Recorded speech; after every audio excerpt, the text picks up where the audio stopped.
po problema sa tagsa na pamilya kung dili macroscopic ni ang kinatibuk-an sa barangay. So siguro natin alam mo nga tanan barangay among gi-cover. Tanan kurok among gi-cover. So dako po damong pasalamat no kaon sa nabo ni gabito nako ni gihapon na higayon nga magpasalamat sa mga health workers nga nagsuporta sa amoa sa sulod sa ikatulo naman ni namo siguro nga semana. So napami isa pa ka semana para sa planning kay mo maginamong tumong nga makaayuda mi sa komunidad para sa pagplano sa development sa community.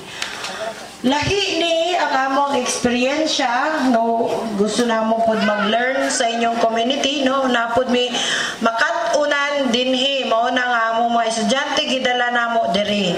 Ang among konsepto nga ginatudlo sa eskwelahan mao ang pag-organisa sa komunidad sa pinaagi sa inyong partisipasyon. Mo nang number 1 jud sa mua ang partisipasyon sa komunidad. So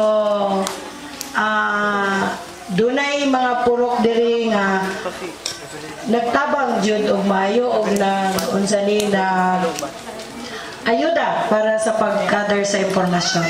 Ang among trabaho diri ayuda lang, mag-facilitate lang, no? Mo gyud na po ang among subject sa eskwelahan.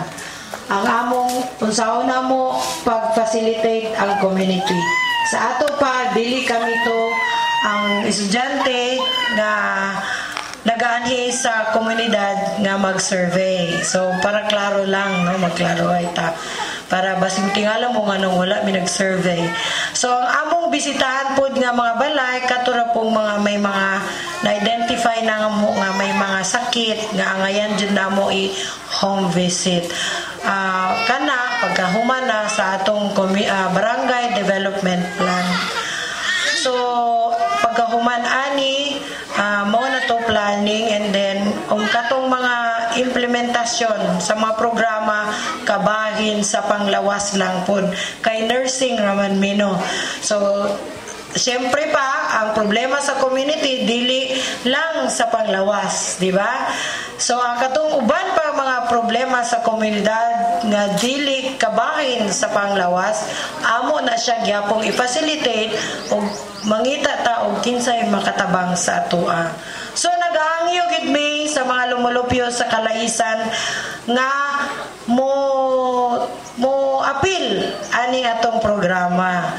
Kay syempre ang target namo diri 33%. So wala man abot og 33% sa among listahan ana may mga pamilya nga nakalista katong ni apil sa survey.